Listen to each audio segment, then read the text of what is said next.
د لوی سپېڅلي څښتن تعالی په سپېڅلي نامه چې ډېر مهربان او بخښونکی دی، ټولو کتونکو او اورېدونکو ته، څوک چې په دې وخت کې موږ په ژوندۍ بڼه ګوري او که څوک به بیا موږ وروسته ګوري، ټولو ته ډېر زیات سلامونه. ملګرو، څنګه چې تاسې به پاس په متن کې هم لیدلي او زموږ موضوع نن د سیندونو او بندونو په اړه به موږ خبرې کوو. نو دا ما د دې لپاره یو پریزنټیشن برابر کړی دی چې کله پریزنټیشن خلاص شي بیا به ډاکټر صاحب او راسا صاحب دواړه خپل نظرونه هم شروع کوي. راسا صاحب به پوښتنې لري، هغه هم دغه کېږي، خو لومړی به زه دغه پریزنټیشن چې ما جوړ کړی زه به تاسو سره شریک کړم. هغه داسې دی، هغه بندونه چې پاکستان پرې اندېښنه لري. نو زه به اول داسې وکړم چې خیر موږ به لږ وړو کې ښکارو شو پرته کوي، ځکه د پریزنټیشن د لیکنې په لږې غټې کو چې ما ته هم په اسانه ښکاره شي، تاسو ته هم ښکاره شي. مقدمه: پاکستان د هغه بندونو په اړه اندېښنه لري چې د افغانستان په خاوره جوړیږي او د پنجاب ایالت ته د بهیدونکو اوبو پر بهیر اغیز لري. زیاتره دا بندونه د کابل او کونړ پر سیندونو جوړیږي. ملګرو، دا خو مقدمه ده. بیا داسې پاکستان ولې له افغان خاورې د چترال سیند د اوبو پر راګرځولو فکر کوي؟ دا مهمه نقطه ده. د کله نه چې د افغانستان د شاتوت بند او د شان نورو بندونو خبرې کړي، په کونړ په سیند باندې د بندونو یا د اوبو د مهار خبرې کړي دي، نو دې سره پاکستان ته چې دی هغې ته یو قسم اندېښنه پیدا شوې ده او هغې بیا دا ویلي چې موږ به دغه د کونړ د سیند اوبه د چترال د لارې نه د سوات ته وګرځو. او د دوی دا خبره کړې وه، خو داسې تخنیکي خبره وه، ځکه چې په پنجاب ایالت چې دی د انکشاف دپاره صرف دغه بودیجه لري 8 میلیارده دي او دغه بند مصارف چې دي دا تقریبا 8 میلیارده کېږي. نو دوی نشي کولای چې دغه بند جوړ کړي، مګر کله د دوی د نورو هیوادونو سره خبرې کوي نو هغه هم ورته بیا دغې دپاره پانګونه پرې نه کوي، ځکه دې په خاطر باندې چې دا باید د افغانستان د دوی ته اجازه یې نه وي د هغې به داسې بهرني دا کوم بانکونه چې دي یا دوی چې کله قرضه اخلي بیا هغه اول دغه ته ګوري چې دغه د دې خپله د دې دغه چې دی د دې سیند هغه اصلي هغه فطرت تي دغه چې دی کومه لاره چې دی هغه باید بدلون ونه خوري. نو په دې باندې دوی خاصه دا خبره کړې وه تخنیکي لحاظه، ځکه چې دوی نه غواړي چې په افغانستان کې کوم بندونه جوړ شي. خو یو بله خبره هم ده، مونږ چې کله د لوی افغانستان خبره کوو دلته خو د پنجاب بیخي دغه منطقو کې نه لار نه جوړېږي، چې د چترال چې دی دا د افغانستان دا خو د افغانستان برخه ده. مونږ چې څنګه د کوزې پښتونخوا تر مرګلۍ پورې د افغانستان برخه ګڼو، نو دغه منطقه خپله د افغانستان ده. نو که چېرته دا اوس د پنجاب خو ځکه وایم چې هغه په دغه خاوره باندې قابض دی، هغه ځان د دغه ټولې جغرافیې حاکم او واکدار ګڼي، ځکه دغه ځای نه خپله پښتونخوا ته هم دومره اوبه نه ورکوي لکه څومره اوبه چې دوی د پنجاب ته نهرونه ایستلي او دغه ځای دغه ځمکې پرې خړوب کېږي. اوبه چې دي زمونږ د سیمو نه ځي او چې دی خړوب کېږي پرې د پنجاب ځمکې او سیند ته هم هغه خپله هغه د کومه څومره چې د هغوی حق جوړېږي هغه ورته نه ورکوي. دا څو ورځې کېږي چې په سیند کې ډېر لاریونونه دي، مظاهرې دي. تېره ورځ خپله دغه ځای نه د پنجاب د یو کلي نه د پنجاب دغه تېرېدو یو قطار د عسکري د پنجاب آرمي چې وه، اما خلکو ورسره جګړه وکړه او مظاهرې کولې. بیا په دې کې یو کس چې یو سیندی چې دی هغه پکې په شهادت هم ورسول شو. نو دغه مسله ده همداسې پسې مخکې ځو. دا شاتوت بند چې دی دا د لوګر ولایت دغه سیمو ته نږدې د کابل په خاطر جوړیږي. دا بند به د کابل د سیند پر یو فرعي څانګه موسی جوړیږي. دا بند چې دی دا بند به د کابل ښار د څښاک اوبه برابرې کړي او د کرنې لپاره هم کارول کېږي. هند د دې بند مالی ملاتړ کوي چې دا هم پاکستان ته د اندېښنې یوه بله سرچینه ده. د دې باندې تقریبا د 250 نه زیات 250 میلیون ډالرو نه به زیات په دې مصارف راځي. خو دا مصارف به هند داسې ویلي چې دغه مصارف به موږ ورکوو، ځکه دا تقریبا د دې تړون چې دا مخکې د اشرف غني په وخت کې شوی، خو بیا چې کله د طالبانو دغه حکومت راغی نو بیا دوی دغه تړون چې دی داسې وځنډو، اوس یې دوباره ورسره خبرې شروع کړي دي. خو دا چې دی دا د افغانانو ډېر په ګټه دی، ځکه چې دا به زموږ د هېواد ډېر نفوس چې دی هغه په کابل کې اوسېږي او دا به د کابل دغه د اوبو د څښاک د مسله چې دا به انشاءالله تعالی دې سره حل شي. بیا بل دا پلان شوي دا کوم د کونړ سیندونه بندونه چې دي، نو ځکه چې کله د کونړ د سیند د بندونو خبره کېږي او دې ته د هند دغه دغه مثبت اشاره ورکړي چې دې لپاره هم پیسې ورکوي. نو دې په خاطر باندې بیا هغه ما مخکې چا کومه خبره وکړه هغې داسې ویله چې موږ د چترال د لارې دا سیند چې دی دغه ته ګرځو، سوات ته ګرځو، چې دې لپاره تقریبا 40 کیلومتره که څومره دغه چې دی هغه باید تونل ووایي او په هغې ډېر مصارف راځي، هغه دوی نشي کولی. کونړ سیند یو لوی مهمو سیندونو څخه دی چې مستقیم پاکستان ته بهیږي افغانستان پلان لري څو بندونه پرې جوړ کړي. پاکستان اندېښنه لري چې دا بندونه به د دوی اوبو جریان اغېزمن کړي. کابل سیند ان سروبي بند، سروبي بند د کابل سیند پر سر جوړ شوی چې برېښنا تولیدوي. دغه بند خو د برېښنا لپاره جوړ شوی سروبي بند به پخوانی به وروسته په ډاکټر صاحب هم خبرې وکړي. که دا بند پراخ شي یا نور بندونه ورسره جوړ شي نو پاکستان ته د اوبو بهیر اغېزمندلی شي. نو دا دې بند هم دا چې لکه د دې بند لکه نور د دې توانایي د برق زیاته کړي یا د برېښنا او یا د کر دپاره دغه اوبه نور هم لږې ډېرې ذخیره کړي، د دې نه هم پاکستان چې دی هغه اندېښمن دی. نو ځکه موږ هم دا ویو چې پاکستان دا د څو لسیزو راهیسې چې په افغانستان کې لاسوهنې کوي، همدې په خاطر یې کوي چې دغه افغانستان په دغه په اقتصادي لحاظ دومره پیاوړی نه شي چې خپل هغه طبي وسایل چې دي هغه خپله په افغانستان کې دوی ولګوي. لکه اول دغه اوبه چې دي چې پاکستان ته همداسې بهیږي او دوی او ایران همدا مسله دوی ته د فکر یې پې کوو چې باید افغانستان همداسې دغه جګړو کې ښکېلي چې دا بندونه جوړ نه کړي. نو همداسې به مخکې به ځو. کابل سیند، دورنټا، ماهیپر، نغلو بندونه، دا بندونه ټول د کابل سیند پر سر دي او د برېښنا لپاره کارول کېږي. پاکستان اندېښنه لري چې که افغانستان دا بندونه پراخه کړي نو د دوی د اوبو کچه به کمه شي. پایله: افغانستان هڅه کوي خپلې اوبه مدیریت کړي، خو پاکستان د اوبو کمښت ته اندېښمن دی. سیاسي فشار: پاکستان هڅه کوي چې د افغانستان سره د اوبو یو تړون وکړي، خو تر اوسه افغانستان دا ډول تړون نه لري. زه به په دې کې یو څو خبرې اضافه کړم، څه کول به زه دغه کړم په همدې باندې خبرې کوو. د دې باندې د هند او پاکستان د مخکې جګړه چې وه هغه هم په دې باندې وه. هغه داسې وه چې هغه جګړه په دې باندې وه ځکه دوی دا چې کله دغه د جګړه شروع شوله د پاکستان او د هند دا په کومه پهلګام کې چې دوی کومه تروریستي عمل شوی هغه به پاکستان مړ و. هغه جګړه چې کله شروع شوه د هغې سره سم د واره دوی او د هند او د پاکستان د اوبو یو تړون سینتاس ورته وایي چې هغه د هند خوا نه هغه دغه شو ده ړنګ شو هغه تړون او هغې ویله چې موږ نور دغه تړون کې نیستو او د پاکستان باندې خپل هغه د ځینې بندونه چې وو د هغه نه په خپل هغه اوبه بندې کړې. نو هغه تړون خو هغې سره و، خو بیا د افغانستان سره دا قسم تړون نشته. نو په افغانستان که په هر سیند باندې خپل بندونه جوړوي نو هیڅ قسم تړون دا دغه سره نه لري، د پاکستان سره نه لري. په دغه شي کولی افغانستان چې خپل اوبو نه په خپله په افغانستان کې استفاده وکړي او ګټې ترې واخلي او هیڅ قسم تړون نه لري. خو مګر پاکستان غواړي داسې یو فشار په افغانستان باندې راوړي چې داسې تړونونه ورسره وکړي چې دغه د اوبو بهیر چې دی چې د پنجاب ایالت ته کېږي یا ریاست ته کېږي چې دغه کې بیا کوم وخت کې په راتلونکي کې کوم مشکل پېښ نه شي. نو ډاکټر صاحب هم پرې خبرې کوي، بیا به وروسته راساس صاحب بیا هغه به سوالونه وکړي. ډاکټر صاحب ځکه دغه ځینې بندونه خو تاسو هلته وایي چې ډېر پخوا جوړ شوي دي که نه، نو که د هغې په هکله باندې تاسو څه ووایي چې دا برېښنا ترې جوړېږي یا که نور څه خپله کوم نظر پرې اچوئ دغه په اوبو په مسله باندې. نحمده ونصلي على رسول الكريم اما بعد. قال الله في القرآن المجيد والفرقان الحميد وقل هاتوا برهانكم ان كنتم صادقين. تر هر څه لومړی زماني صاحب محترم تاسو ته محترم او قدرمن صاحب ته او د لوی افغانستان د تلویزیون ټولو لیدونکو او لیدونکو ته خپل سلامونه او نیکې هیلې وړاندې کوم. زمونږ دین چې دی عمل دین دی، ځکه زمونږ په دین کې د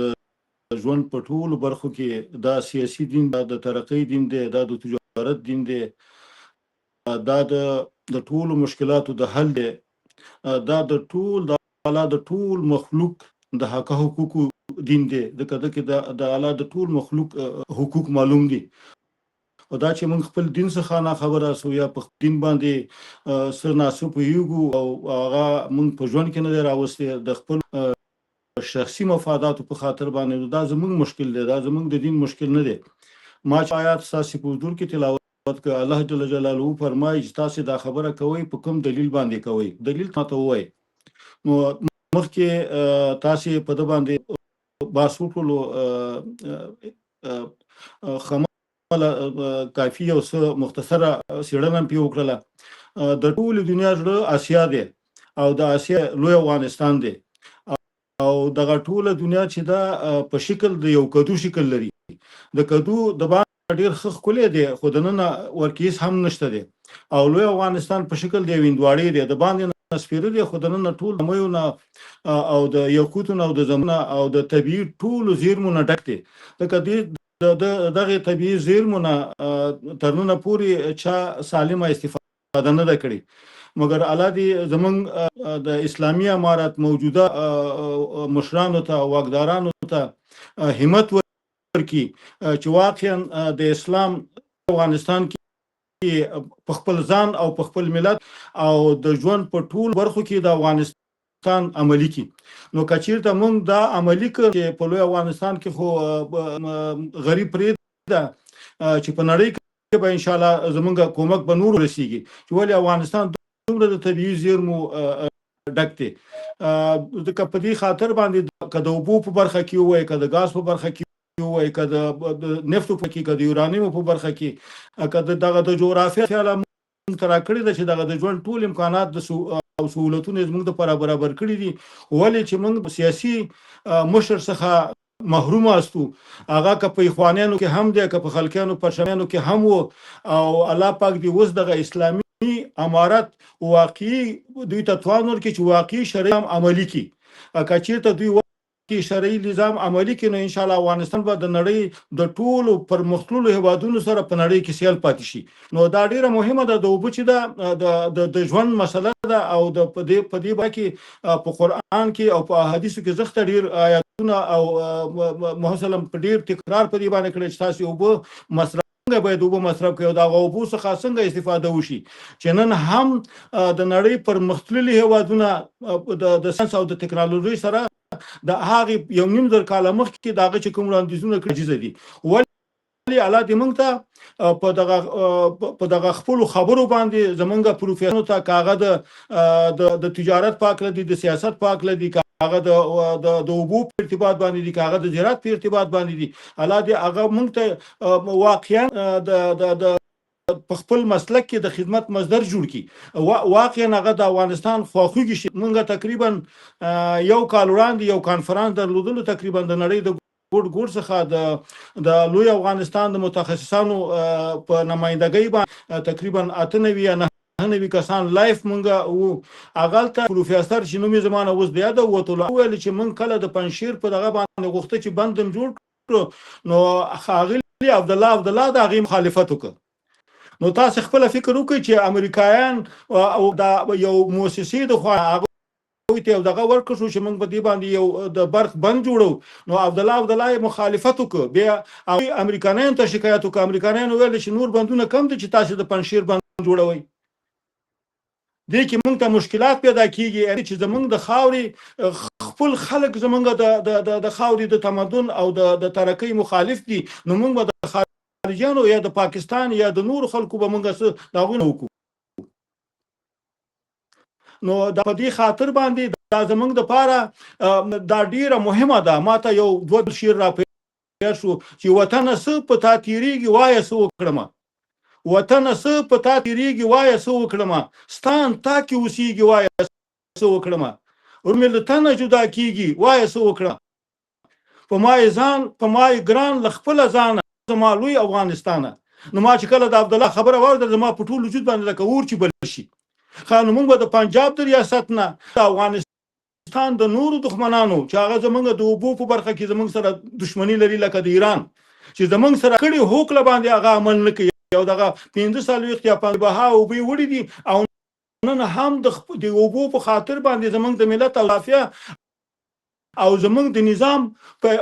زمونږ نظام ته د ژوند په ټولو برخو کې مشکلات جوړي نو دا زمونږ تبیر می دي دا زمونږ د لوی افغانستان حق دی خو الله دې موږ ته دا هم چې موږ دغه ټولو تبیر زیرمو څخه څنګه استفاده وکړو موږ په دې 15 سال وختو کلونو کې لیدل پنجاب خپل اخیری هدف کوشش کړی دی زمونږ د موجوده بندونو کم تم چې کوم یو د سروبي باندې یا نور بندونه چې موجود چې دا هغه د ورانولو د خاطر هغه څومره بودیجه بیل کړی و دي ته کله په دې باندې ډیر افسوس کوم د نړۍ طاقتونه هغه که غربیان دي او که شرقیان دي او که پنجابیان دي هغه خلک خپل جاسوسان جوړ کړی دي هغه د علم نه او د تعلیم نه او د پوهې خدي یا هغه خارجي مهاجر دي چې افغانستان ته راغلي د افغانستان ترقی هغه ته د افغانستان تمدن د هغه ته د افغانستان افغانستان تاریخ یو شی مرتبط نه لري. نو په خاطر باندې زه په اسلامي امارت باندې غږ کوم چې ټول ملت دوی شاته ولاړ دي. فقط چې دوی اعدام کې تاسو مخکې ډیره ښه یادونه وکړه چې د شاتوت بند لپاره د هند 250 دوم افغانان موږ دومره یو قوي ملت لرو، افغانان دومره غیرتي انسانان دي. زما د قسم خدای چې خپل زمکه به خرڅ کې او د کونړ بند به پی جوړ کې، خپل زمکه به خرڅ کې د شاتوت بند به پی جوړ کې. خپل زمون موجوده اسلامي امارت اقدام وکي او الحمدلله دوی کې ټول تکړه کسان دي او ټول سره د وطن درد، د خپل تاریخ درد، د خپل خلکو غم او درد ورسره دي. ان شاء الله په دغه کم امکانات دوی د خوشتیبي کانال تاسو وګورئ چې نن کوم ځای ته رسیدلې دي او څومره همسایگان مخالفت وکړه. په دې صورت کې زه ګورم قزاقستان هم د دوی مخالفت کوي. نو په دې خاطر باندې زه د طالبانو په موجوده مشرانو باندې غږ کوم چې د شاتوت باندې د کونړ باندې دغه ټول امکانات شته. زمونږ ملت الحمدلله دومره یو قوي ملت او مضبوط ملت مونږ لرو چې دوی به په خپل باندې به دا بندونه به جوړي، خو خالي دوی همت وکړي چې دوی د څنګه وکړي. نو دا زما مختصری خبرې وي. په دې خاطر باندې دغه خپل خایس بلا شوی دی، هغه د ایران د خوانه دی، خصوصا د پاکستان د پنجاب د خوانه. نو ځکه د پنجاب چې موږ سره دا 15 وخت کال کړی دي، ان شاء الله بیم کیږي. ځکه دا شیر ما تقریبا یو دوه بیات شو، تقریبا دا 40 کال مخکې ما ورته ویلو چې زمونږ په کور کې چې اور بلیږي، زمونږ په کور کې چې کوم اور بلیږي، رقیب استا په شور بلیږي، سبا به تا زمونږ په شان سوځوي، څوک مې یو شان څوک مې بل شان سوځوي. دا هغه 40 کال مخکې ما دې ته دغه کړی او دا ډېر ښایسته چار بیا ته غونډې ده. خو ان شاء الله په ژوندو بیا به په آینده نورو پروګرامونو کې دغه کوو. نو ولې موږ پنجاب هم یو چې ته موږ پرېږده او که ته موږ نه پرېږدي نو ان شاء الله چې افغانستان به جوړېږي، خو پنجاب به د منځه ځي. زه د افغانستان په ټولو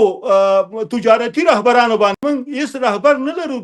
په لوی افغانستان کې، که هغه په اخوانیانو کې دی، که په خلقیانو کې دی، کوم کې دي. موږ واقعي رهبر نه لرو. که چېرته موږ واقعي رهبر لرلو موږ مخکې په متیار صاحب باندې افتخار کول. هغه تېرو ورځو کې وخه وکړله چې زما په تصور کې او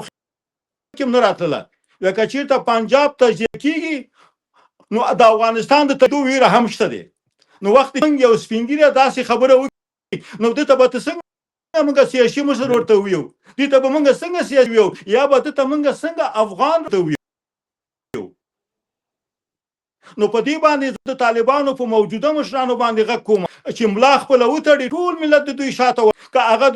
د اوبو په برخه کې، که هغه د خارجي پالیسۍ په برخه کې، که هغه د تجارت په برخه کې، که هغه د حکومت په برخه کې. او موږ ته الله پاک را کړي دي چې دغه ټول مملکتونه نه لري. نو ولې موږ پرمختګ ونکړو؟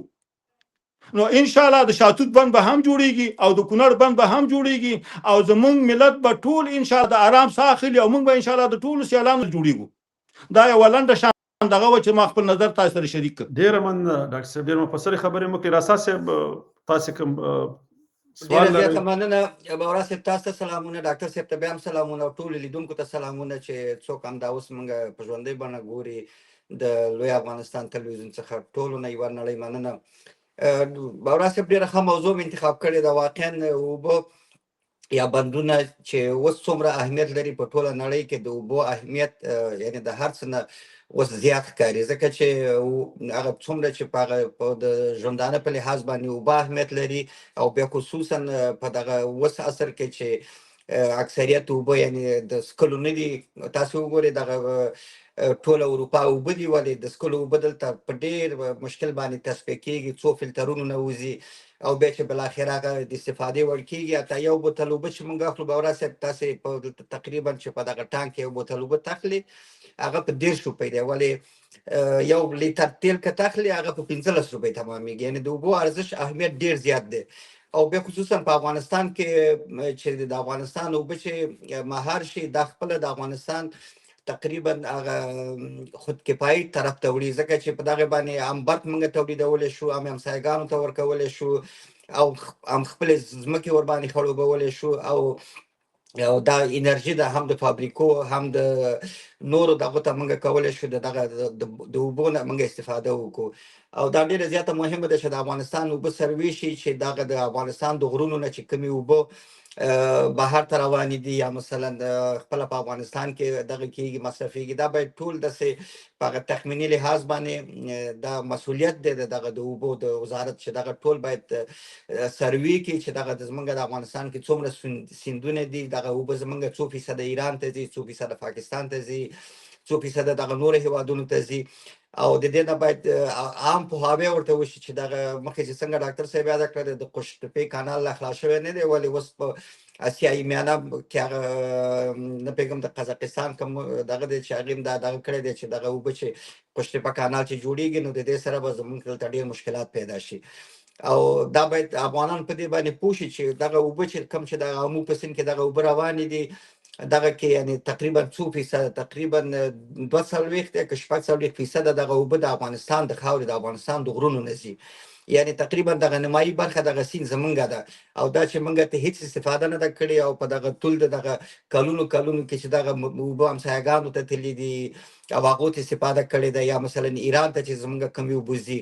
دغه ټولې زمونږ اوبه دي، اکثریت یې زمونږ د فیصدي زیاته زمونږ ده، ولې موږ ته متاسفانه استفاده نه ده کړې او په هغه ارزښت او اهمیت یې نه پوهېږو. نو د افغانستان د مقاوماتو نه یعنی هغه د دولت نه زموږ دا خواهش دی چې څومره کولی شي دی په اوبو باندې پانګه واچوي او دغه ورکوټي چک پاینټونه جوړ شي په اطرافو کې په خوړونو کې، ځکه چې هغه نه یوازې دا چې هغه اوبه به هلته ذخیره کېږي، د هغې نه دغه چینې چې ورته موږ ویو یا د غرونو د بیخ نه چې دغه اوبه راوځي هغه معدني اوبه دي، تصفیه اوبه دي، هغه ته فقط د هغې پیکول پکار دی، یا ورکوټي فابریکو ته جوړول پکار دی، او حتی کولی شو موږ ټولې نړۍ ته د افغانستان اوبه دغه کو صادر کړو، ځکه چې هغه موږ په طبیعي لحاظ باندې زموږ غرونه دي او زموږ ټولې اوبه د غرونو نه راځي، او هغه د واورې اوبه دي هغه په غرونو کې تصفیه کېږي او بخصوص چې لاندې راځي دغه هېڅ د هغې تصفیه او فلتر ته ضرورت هم نشته دی که نه په ډېرو ځایونو کې. نو د دې مهارول دا ډېر ضرور دی، او یوازې دا نه چې دغه اوبو نه موږ استفاده کولی شو، موږ د سیلابونو مخه نیول کېږي، ځکه چې په هره دره کې په هرو خوړونو کې چې ورکوټي چک پاینټونه جوړ شي او هغه اوبه هلته هم ذخیره کېږي، هم د افغانستان په در لګېږي، هم د خاورې په در لګېږي، هم د سیلابونو مخه نیسي، یعنې هغه اوبه مهارېږي. او دا به بیا په آینده کې داسې نه چې هغه پلانکۍ قریه اوبه ویوړله یا هغه مثلا پلانکۍ کلي اوبه ویوړل، ځکه چې دغه اوبه چې د پاسه نه مهار شي بیا دغه خود په خوده د هر څه مهارېږي. نو دا ډیره مهمه او اساسي خبره ده چې په دې باندې باید دولت او هغه د افغانستان سیاسیون او ټول افغانان په مجبور دې ته باید ډیره توجه او په دې باندې ډیره پانګونه وکړي. دا زما شخصي نظر و چې تاسو سره هم شریک کړو. نو د دې په خاطر چې زیات وخت ونه نیول شي، باورا صاحب نو که تاسو څه لرئ یا ډاکټر صاحب څه خبرې لري، نو ډیره ښه موضوع مې انتخاب کړې وه، ځکه چې واقعا اوبه ډېر زیات ارزښت لري. نو که ډاکټر صاحب که تاسو څه لرئ په اوبو په ارتباط کې نورې څه خبرې لرئ، مهرباني یا باورا صاحب تاسو. زه داسې مسله بله ده، زه دا صحیح خبره وکړم. اصلا مسله داسې ده چې څنګه چې لکه زمونږ د تلویزیون نوم دی لوی افغانستان، زه چې هره مسله راوړم زه باید دا داسې دغه طرف ته بوځو نه چې دې کې لوی افغانستان کې زمونږ څه ګټې دي. او همدې په خاطر باندې ما څنګه دا خبره شروع کړه، ما هغه د پاکستان چې ویلي و چې موږ دغه د چترال دغه اوبه د سوات سیند ته ورړو. نو مسله داسې ده لکه ګوره که چېرته لوی افغانستان وي نو اول خو دغه جغرافیه به داسې نه وي، دې کې پاکستان لاسوهنه نه شوله کولی، ځکه چترال زمونږ د خاورې زمونږ د جغرافیې یوه برخه ده او دغه هم زمونږ برخه ده. خو اوس د شلې چې اوس د پنجاب په دې باندې قبضه ده، د پنجاب په خېټه اچولې ده. نو مسله داسې ده دا دوی نور هېڅ قسم ضرر افغانستان ته نشي رسولی، که اول د دوی سره د دې نه ټک ته ورسېږي، بیا لکه که موږ هر څومره بندونه جوړو په کوم ځای کې چې زمونږ د پښتون ولس یا د افغان ولس ګټې بیا به موږ په هماغه ځای کې ورته بندونه جوړو، که موږ بیا داسې به ګورو چې لکه که دغه د کونړ سیند اوبه څومره په پښتونخوا کې استعمالېږي هغې ته بیا ورکوو، چې څومره په نورو منطقو کې د پښتنو استعمالېږي بیا په هماغه ډول باندې به دا دغه کېږي، ځکه دا یو ولس دی، یوه مینه ده، یو قوم دی، نو د هغې مطابق به یې تقسیمېدلی شي. اوس خو موږ ته داسې اختیار راکوي، ځکه که چېرته دغه سیند د چترال نه دوی سوات طرف ته بیا اول خو د دوی وس نه برېږي، ځکه دوی خو خپله همیشه په سوال باندې روان دي او همیشه قرضونه کوي، د IMF نه هم قرض اخلي، دا ځای نه کچکول کله چین طرف ته ویسي، کله سعودي طرف ته ویسي، او دغه دپاره او د هغې پانګونه په داسې یو ځای کې نه کوي چې هغه ما ته څنګه ویلی چې لکه څنګه چې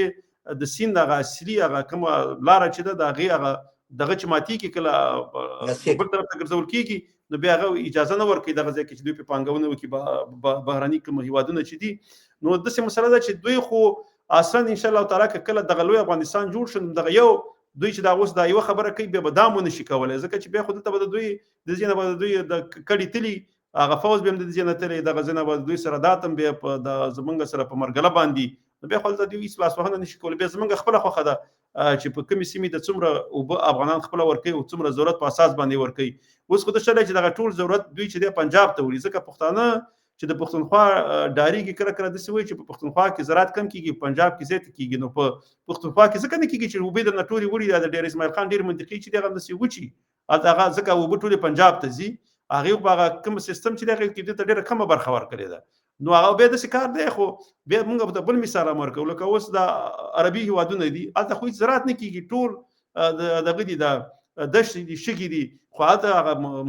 مدني وسایل ډېر ځای دي هغه خرڅوي په هغې باندې بیدار ځای نه هغه زراعتي کوم شیان چې کوم هغې پرې راوړل کېږي او هغې وګوره په دنیا کې سرمایداره هیوادونو کې راځي لکه سعودي شو قطر شو دغه منطقې چې دي. خو بیا داسې چلی چې دوی داسې دي لکه اوس دغه مره لکه دا کوم طبي دغه چې دي مدنیات یا وسایل چې دي دا خپله په پښتونخوا او بلوچستان کې دي خو دوی ډېر غریب دي ځکه چې ټوله ګټې پنجاب طرف ته ځي. ډاکټر صاحب تاسو هم یو څه خبرې وکړئ بیا به پروګرام راټول کړو. محترم باولا زماني صاحب یو نړۍ مننه کوم دا ډیره یو لکه مخکې چې محترم رسا صاحب وویل تاسو الحمدلله د یو لوړ فکر ستنې همیشه په د لوی افغانستان په ډیرو غټو موضوعاتو باندې هغه انتخابوي او هغه باندې باس کوي. زه به همدومره ووایم چې سین باندې د مهارولو یا هغه باندې د بند جوړ موږ او تاسو عیني شاهدان استو چې ډاکټر ناکامورا چا په مړ کړلو ځکه چې دا ډیر مهم دی او د چا د لاس مړ شولو او ولی نو دا مخکې تاسو ډیر یوې خبرې ته اشاره وکړه چې چیرته موږ د اټکه په واک تر لاسه کړی وي نو نن به دوی د چترال په لاره باندې اوبه د سواد ته دغه کولی نه هغه نشي کولی ژوند کې نشي کولی دومره طاقت او قوت دی هغوی ته خدای نه ورکړي ځکه چې هغوی په اقتصادي لحاظ په نظامي لحاظ په سیاسي لحاظ په ټولو په اجتماعي لحاظ باندې نور د هغوی ټول هر څه د خاورو سره خاوري شوي دي. هغوی په خپل پنجاب کې او په خپل بلوچستان کې امنیت نشي راوستلی نور هغوی بیا دغه د کونړ اوبه به چترال د لارې نه سواد ته وګرځي ځکه چترال هم زموږ خاوره ده دا اوبه ستاسې خبره چې چترال ته ورکړي خو زه په هغه ټولو تنو باندې غږ کومه چې هلته اوسېږي دا نن یوه ښه موقع ده چې د لوی افغانستان د جوړولو په خاطر باندې د لوی د ټولو طبیعي زیرمو د واک د خپلولو په خاطر باندې موږ د پاروي اتحاد پکار دی او موږ د پښتنو هر ځوان ته دا رسول پکار دی چې ته غریب نه یې ته طبیعي الله پاک غریب نه پیدا کړی الله پاک طبیعي زیرمې درکړي دي د دغه طبیعي زیرمې د خپلولو په خاطر باندې ستا دپاره یو اواز اوچتوي او دغه نن ښه وخت دی چې دغه اواز اوچت کړي تر څو پورې دغه ټولې طبیعي زیرمې په خپل وخت راولي نو انشاءالله چې د لوی افغانستان هر وګړی به د نړۍ او د اروپا د خلکو نه به هم د هغوی ژوند اوچت شي. نو په همدې خاطر باندې زمونږ یو بل پښتون ورور یو څه لیکلي وو د ډاکټر ناکامورا په استباد باندې د هغه پښتنو چې د خپلو حقه حقوقو اواز پورته کوي د هغه د وژلو په خاطر باندې هغه یو اواز پورته کړی او هغه ما لږ څه ګوتې ورکړي والې او نن دغه دې موضوع سره ډیر ښه سمون هم خوري نو که چېرته ستاسې اجازه یې زه به در سره شریک کړم. مهرباني ډاکټر صاحب او شعر زمانه دی ځکه په دې خاطر چې دا زموږ کړی دی خو مطلب زه به در سره دغه کړم الله دې وکړي صحیح طریقه باندې زه وویلی شم چې د حق خبره کړم نو ما ولې وجنې چې د خپل حق خبره کړم نو ما ولې وجنې پښتونه تا ور یادومه نو ما ولې وجنې پښتون لالی مې د غفلت په خوب ویده دی بابا پښتون لالی مې د غفلت په خوب ویده دی بابا زه یې له خوب راویښوم وما نما ولي وجني پختونه تا ور یادوان ما ولي وجني دا لراو بر پختونه افغان مبيلي گمنا دا لراو بر پختونه افغان مبيلي گمنا دلوی افغانستان نارا وهمان ما ولي وجني پختونه تا ور یادوان ما ولي وجني زما د پلار نیک وطن دې دوی څنګه پرېږدم زما د پلار نیک وطن دې دوی څنګه پرېږدم چې خپل وطن ترې بېلومه نو ما ولي وجني پښتونه تا ور یادومه نو ما ولي وجني نه یې پزم نه یې منم پښتنو ښه واورئ نه یې په لار ځم نه یې منم پښتنو ښه واورئ د وطن غل ښکاره کومه نو ما ولي وجنئ پښتونه تا ور یادومه نو ما ولي وجنئ قربان ملنګ د بغاوت زادۍ په هیله قربان ملنګ د بغاوت زادۍ په هیله د لوی افغان چغه وهمه نو ما ولي وجنئ پښتونه تا ور یادومه نو ما ولي وجنئ چې د خپل حق خبره کړم نو ما ولي وجنئ پښتونه ور یادومه نو ما ولي وجنئ ډیر محترم مانی صاحب او محترم راساسي ټول اوریدونکو موږ تاسو یې نشئ دا چې لوی افغانستان غږ پورته کړی دی یا د لوی افغانستان د حقوقو د طبيعي زیرمو د خپلولو اواز اوچت کړی دی نو هغه وخت د پنجاب د توتیو ښکار شوی دی نو دا غلن نظم چې ما تاسو سره شریک ماشاءالله ډاکټر صاحب ډېر ښه وي او ډېر یعنی څومره مفهوم او معنا چې په دې شعر کې وه ډاکټر صاحب چې واقعا خوند هم ترې واخیستو او دې کې یو احساس و چې هغه پښتنو ته باید دا احساس ورسېږي چې واقعا موږ پښتانه همداسې وژل کېږو چې کله د خیب کله چې د ملي ګټو د ملي ارزښتونو د غي نو بیا نو متاسفانه نو همداسې کېږي ډېره زیاته مننه ډاکټر صاحب ډېر خوند یې وکړو کور مو ودان خوشحاله اوسئ ډاکټر صاحب مننه یو دفعه بیا ښځم زما وکړه نو ملګرو چې زه کله دلته دغه پاور پوینټ پریزنټیشن یا د سلایډونه جوړوم هم زما ډېر پامي چې د کې د لوی افغانستان هغه دغه پکې ښکاره شي د پنجابي ریاست منګه ځکه یادوو ځکه زه خو اول منګه غواړو چې دغه د پښتنو نه خاص کر چې په پښتونخوا کې ژوند کوي د دوی خاص کر د پښتنو د دا وروخي او نشتاسي د پاکستانیت په ځای باندې په پښتونولۍ غیرت وکړي د پاکستان دغه جنډې په ځای باندې په خپل پښتونخوا د جنډې په سر باندې غیرت وکړي تاسو نه د پښتون په سر غیرت کوي نه د خپل خاورې په سر غیرت کوي او نه د خپل د پښتونخوا د جنډې په سر غیرت کوي تاسو هغه مر ذهني غلامان یې چې همیشه تاسو غیرت په پنجاب دی د پنجاب حاکمیت باندې دی چې هغه باید تاسو باندې حاکمي نو چې کله کوم پښتون د افغانستان نه کله د لوی افغانستان خبره کوي یا د پښتونخوا د خپلواکۍ خبره کوي د بلوچستان د خپلواکۍ خبره کوي نو تاسو به لکه دا خوانده و مسعود حاجی راستری او خلکو ته به کنځریم کوي او د خپل مشرانو چې هغه د لوی افغانستان تاریخ یې خسرې د پښتنو تاریخ په هغه باندې روښانه او شاندار دی لکه احمدشاه بابا نو تاسو په ځینې وخت کې په ټیک ټاک کې چې زه ګورم به احمدشاه بابا ته د پنجاب سر باندې کنځري کوي ځکه هغه تاسو کوي چې ځکه پښتانه خو د افغانستان تاسو به هیڅ کله خبرې نه کوي هغه په دومره وایي چې لوی افغانستان یا پښتانه باید په پښتونستان کې خپلواک او آزاد شي او د پنجابي ریاست او د پنجابي فوج پسې خبرې کوي ځکه چې هغه ظلمونه کوي په پښتنو کې په بلوڅ کې په نور باندې مګر تاسو هغه خلک یې چې دومره ذهني غلامان یې چې کله د پنجاب د ریاست خبره کیږي د پنجابي خبره کیږي تر څو پورې چې هغه د په دې باندې پارېدلې تاسو به را پارېږي او تر بل ډاکټر صاحب تاسو نور څه ویل به دا پروګرام ځکه را ټول ختم به امیر ژوندي اوسئ د ستاسې او د محترم رسا صاحب او ټوله لیدونکو سره د الله په امان او کوم ځای کې ورځې په خیر او کوم ځای کې شپه په خیر. تاسو ته هم ښه وخت غواړم. د الله په امان. مننه. راسا صاحب څه ویل نه غواړي؟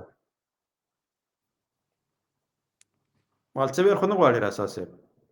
د هغې دغه بند شو. زیاته مننه دوستانو، ډېره زیاته مننه ستاسو ټولو نه مننه، ډاکټر صاحب نه خاصه مننه چې داسې فقط مننه کوم، تاسو نه مننه کوم. تر بل پروګرام پورې په الله جل جلاله سره خوشاله آرام او سوکاله ژوند لرئ ملګرو. د الله په امان. دغه ورور چې سلام را لېږلی خیال محمد، هغې ته هم ډېر زیات سلامونه. نړۍ مننه. ژوندی اوسئ.